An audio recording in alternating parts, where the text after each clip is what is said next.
Hey guys, it's Edwin here, and today I'm going to talk about how to counter the smear campaign or how to be unaffected by the smear campaign, especially after you've left that toxic relationship. Let's say you're doing no contact or you are practicing the grey rock method, and then now the narcissist or your abusive ex has started spreading lies and false accusations against you, and you're still traumatized because of what you went through in the past relationship, and they just can't leave you alone.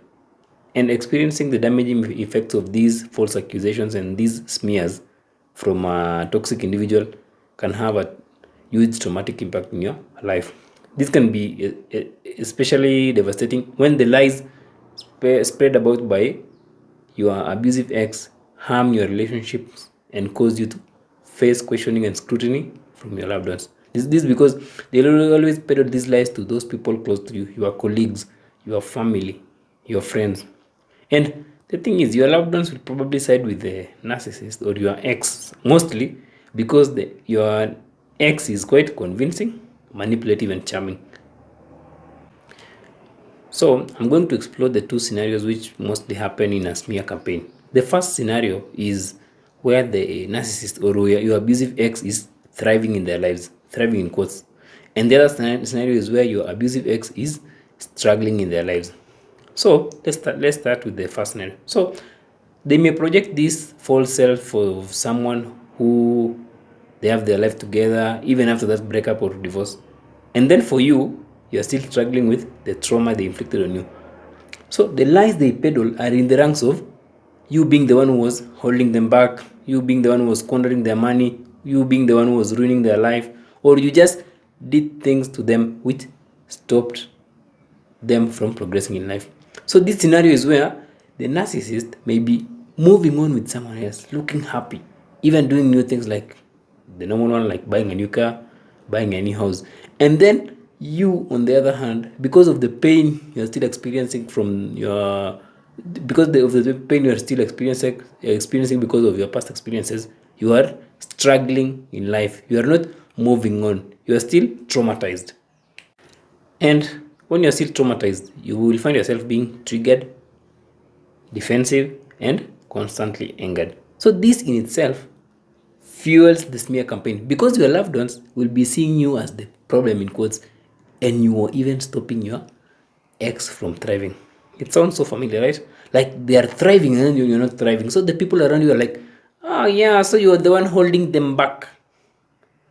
They even have evidence, and the narc, of course, has also cast their charming spell on them. So they can't really see beyond the mask. Your loved one can't see beyond the mask.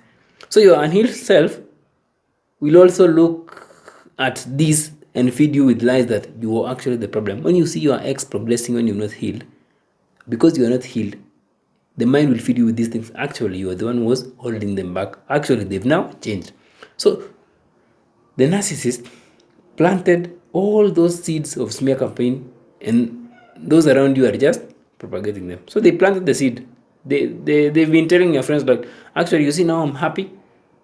I'm even moving on. I've even bought a new house.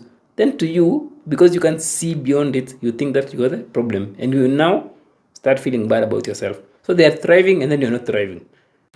The second scenario is where your abusive ex is struggling with their life. So they may go to the deep end of sinking into depression, showing that they've been really battered by life. Then they will then spread these false accusations as evidence that the bad things in quotes happening in their life are because of you, are because of your actions. They may say something like, you stole their money, you bankrupted them because they are paying child support. You're not letting them see their children, which is making them depressed. You are mistreating the children. You are an addict. You made them lose their jobs, or just anything which realistically, in quotes, paints you as the evil one in this scenario. And yes, you may be moving on with your life. Let's say you have a new place, and to some extent, you're actually moving on. You have your own money, but you now get the backlash from your loved ones that you ruined your ex's life, and then you are now living happily. You see now how the tables have turned. In the first one, they are thriving, so you are letting them down. But now, because you are thriving, you ruin their lives. So your loved ones will interpret this and even side with the narcissist again because they are still under the spell, and they've really seen like your abusive ex over drinking, stressed, and really struggling. So you are thriving in life and your ex is struggling. It must mean that you are really heartless, that you don't even care at all about your ex. You don't care at all about that person you spend most of your life together. And you may even start shying away from enjoying your life because you don't want to receive the backlash from your loved ones. Like, how can you go to those trips when your ex is suffering? This second scenario actually is where you will be tempted to over explain yourself, over justify, and even provide evidence of the amount they are, say, paying for child support, if any, because you want to prove to your loved ones that you are not the cause of your ex's misery. You see? So you thought you'd won back your family, but the more you explain yourself, the more they smell your guilt and feeling bad about yourself. You innocently want to clear your name, but your loved ones are having none of it, which further entangles you in your ex's life. So you thought you'd moved on, but now you're still being drawn back into that cobweb. And of course, your abusive ex will also be spreading those rumors that you ruined their lives. So you see what happens now? So, in a smear campaign, the angle of the narcissist's life deteriorating and the other angle of them thriving, in quotes, will both make the smear campaign work, which is really, really heartbreaking as you are being betrayed by someone who you cared for and trusted. Hey, you've left them to live their lives, but they're still trying to claw you back. And the smear campaign paints you as a bad person for moving on with life and a bad person for also thriving with your life. And also a bad person for getting stuck and not moving on with your life.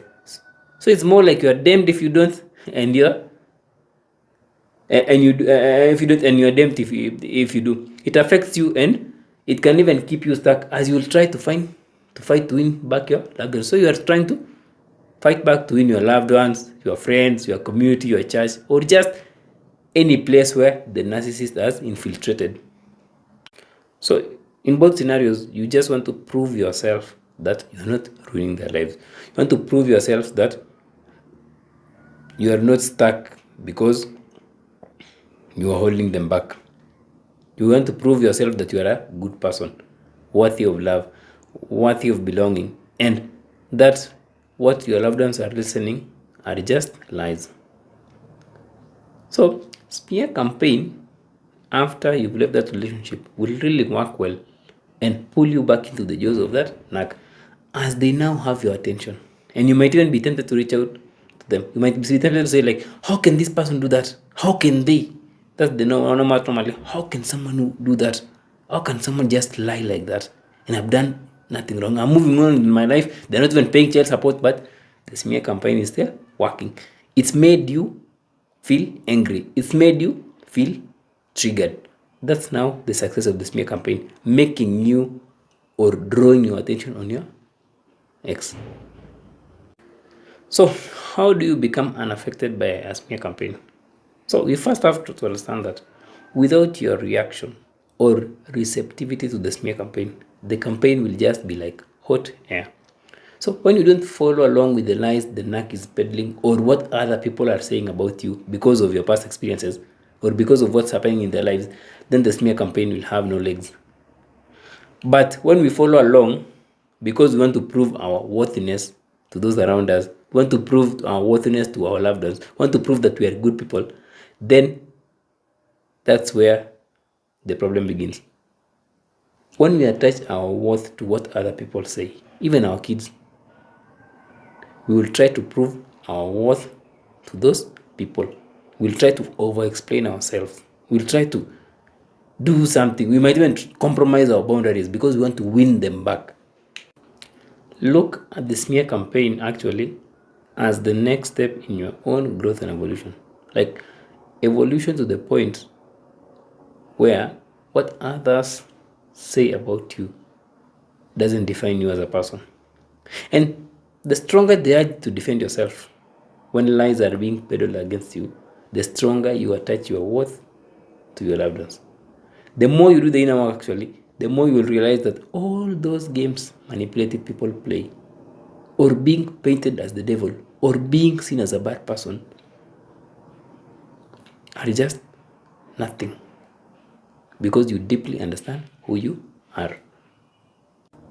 Those fears of not being viewed as a bad person may even make you lower your boundaries and even welcome back that abusive ex into your life, because you just want to be seen as a good person, because you can't stand your name being tainted.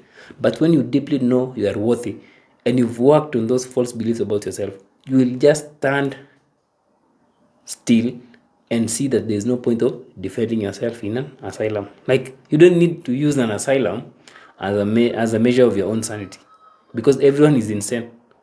So your negative beliefs about yourself are the fuel for the smear campaign. And when you heal on a deeper level, a narcissist smear campaign will not have enough fuel to climb up the hill. So they will try to push it uphill, like to really nudge you to respond, to really say something so that you can respond. But when there is no fuel, or when you're not reacting to those accusations, they will just leave and look for another victim. So in conclusion, the solution is not always out there. The solution is in the emotional pain you are feeling when they tarnish your name. How are you feeling when someone peddles lies about you? That's where the answer is. And when you work on that, you will see that lies are just lies, and you live in truth. You will have this calm demeanor when your loved ones tell you of what they've heard from your abusive ex. You won't really feel the need to defend yourself, to defend them. You'll just be still, because you are living in your own truth. And the best way to see if you're starting to really neutralize the smear campaign is when you start feeling less and less reactive and defensive towards their false accusations, or even when what they say does not evoke an emotional reaction from you. It's just a normal thing. You just know that, I just know they'll talk about this, but it doesn't affect me as a person. It doesn't define who I am. And that's what healing is all about. It's getting to the point where you've taken your power and worth from the knack, and even from your loved ones. Not just one person like your ex, no, even from your loved ones. Because at times we just look here without looking at everything. Because at the end of the day, the one who's at the center of all this is you. So if you're still attaching your worth to your loved ones, they might still manipulate you. Yeah, that's a fact. Hope you found that informative, guys. So the best way to deal with a smear campaign is not looking out there, just looking at the pain you are feeling deep inside. Address that, then you'll find the answer you're looking for. Until next time, have a nice week.